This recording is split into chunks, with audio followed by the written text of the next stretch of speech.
seem to be attracting baby elephants, which I have no problem with whatsoever. We've got two little ones in this group, wondering if this isn't the same ones that I saw yesterday. Hello, girlie. Your little one's so cute. So I'm just going to lower my voice. I don't want to move too quickly with a mum with such a little one. She's not very far away from us.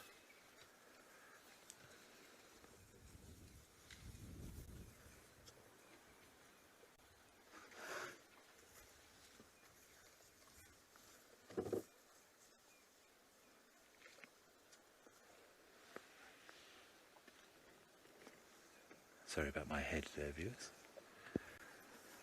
But yeah, there's two little ones here that are probably not much more than a month or so, a month to 2 months old maximum.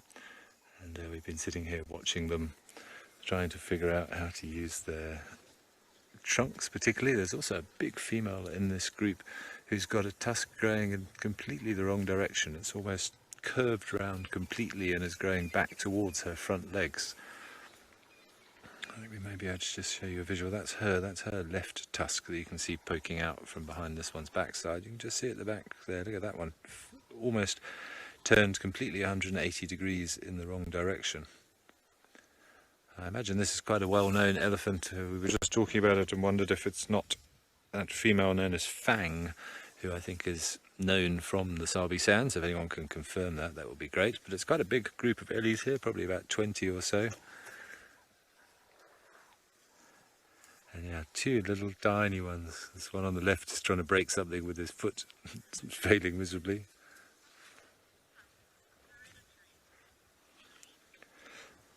Henry, good afternoon. I don't think they're hereditary as such, but I think it is a genetic problem. Either that or maybe the tusk was damaged when she was much younger and it just sort of moved in its socket, or something blocked the root. Maybe even just like having an impacted wisdom tooth. Henry, to be honest, I'm not 100% sure, but I don't believe it's hereditary. Just because if your mother has a skew tusk, it doesn't necessarily mean you are going to have one. I've never heard that to be the case. If anybody else knows differently, by all means let me know. But no, I'm not sure what could have caused it to happen, but it certainly makes her very noticeable.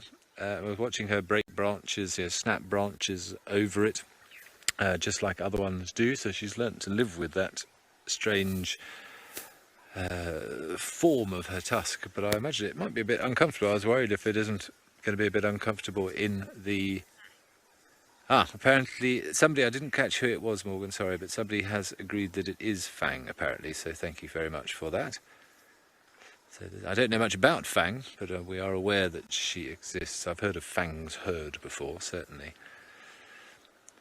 I was saying to Craig, I was a bit nervous of elephant cows with funny tusks. It's nothing personal, but just the few sort of aggressive cows that I've encountered over the years on drive, it seems to, maybe it's just coincidence, but many of them seem to have misshapen tusks. I wonder if it's not, maybe they're a little bit grumpy because of some tooth problems. Is it perhaps hurting in the root? And there's nothing worse than having tooth, as I'm sure many of you would know.